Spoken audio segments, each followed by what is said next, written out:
Hello there, guys. It's Saturday morning and I'm still in my PJs, even though it's quite late. But I also have a bit of daylight and even sunshine intermittently at this point.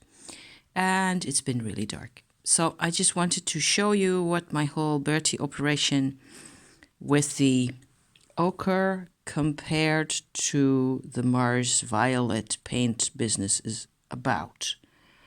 So the pile that you see on the right here in my fingers, here, this side, has the Mars Violet layer over the top of what you see in the other pile in my hand here, which is just the red ochre.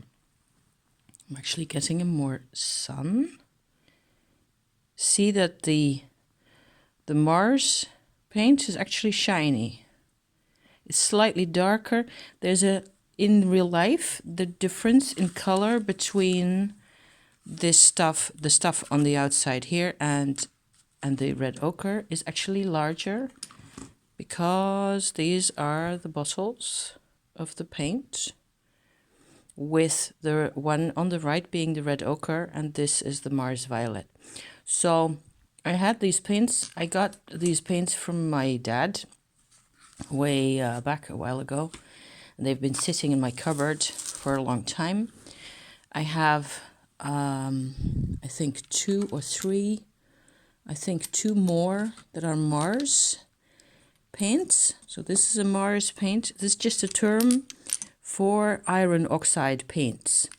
The only place I really found information as to the whys and wherefores of this term is on a French Wikipedia website.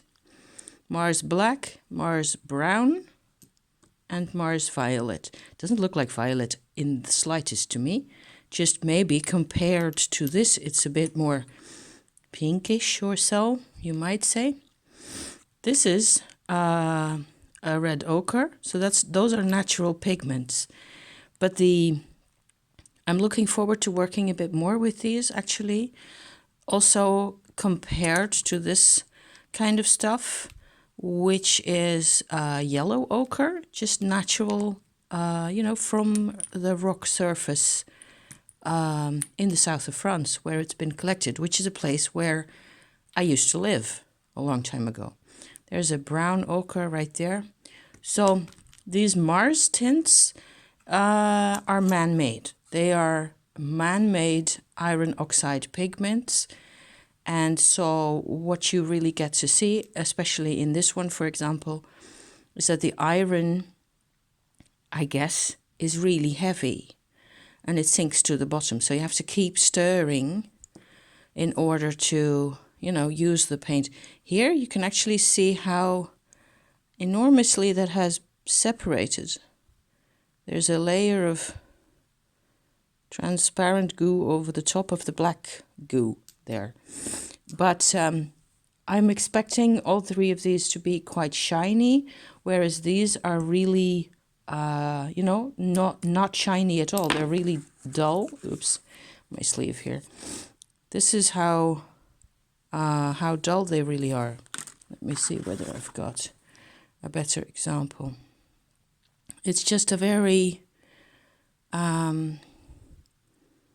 it's a beautiful color. I like the color a lot because we've got like a way old history with this type of paint. It goes back a million years, the use of these as they are found in nature. And these are, I suppose, just a modern sort of an extension of that. And I'm going to see how it turns out in the end. I just thought I had to show you what these cards look like on the side like that. I like that the shiny effect quite a bit. You see that they're not all exactly the same, and you see the difference between the shiny edges and it's just that we have a really nice day at the moment and we will be going for walkies at some point soon.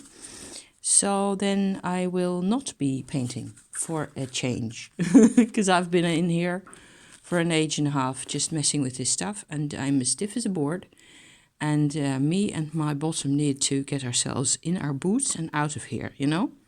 So that's going to happen.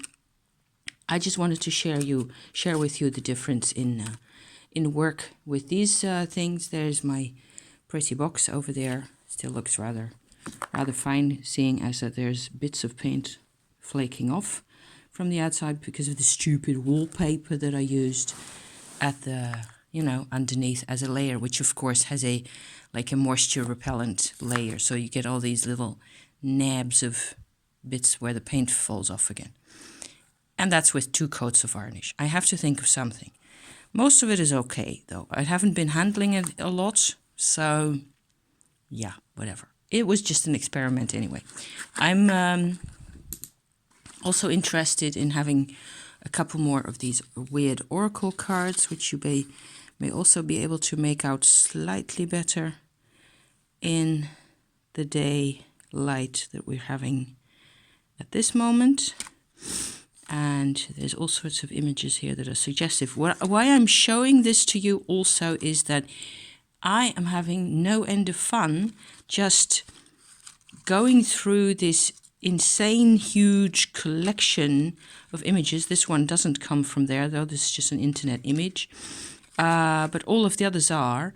On the British Museum website, as I've said 100 times already, if you type in, like, for example, magic or alchemy or tarot or goddess in their collection search bar, not just the website search bar, but the actual collection search bar, I'll put the link in the description, you get all these photos of all this excellent stuff that's been, you know, it's just sitting there. A lot of this stuff is not on display in the museum as if we could go there at this moment to look at things.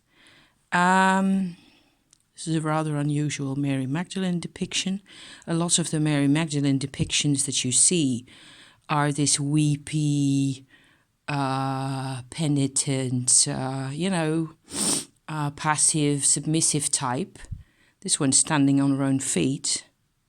That's why I picked her out, you know, because I've got an affection for Mary Magdalene. I'm not a Catholic myself, but this is what I think of when I think of her. It's what I'm interested in. I've got a couple more little Roman bottles coming up that'll go in here. Roman stuff is in here. I'm trying to connect all sorts of layers of history, it turns out. Pre-industrial bits and bobs. This is the only non-European one. And I was thinking, when I saw this, I was thinking of Pachamama, who is, of course, an earth goddess. And I've always felt really drawn to her, because I'm drawn to all earth goddesses in whatever continent we are currently, you know. That's what I'm gravitating towards. So, yeah. What with all the crazy going on in the world, I tend to just restrict myself to my little, you know, card business. I hope you can see the color of that. This has a really nice emerald color as well. Symbols and pretty things and ideas and things that people have thought about in the past to organize your card spread around, or to help you, I don't know. You know, this is just very interesting to me. There's a lot more that can be said, but I'm not going to do it now. I'm going to hit the shower. Thank you for watching, and see you next week. Okay? See you then. Bye-bye.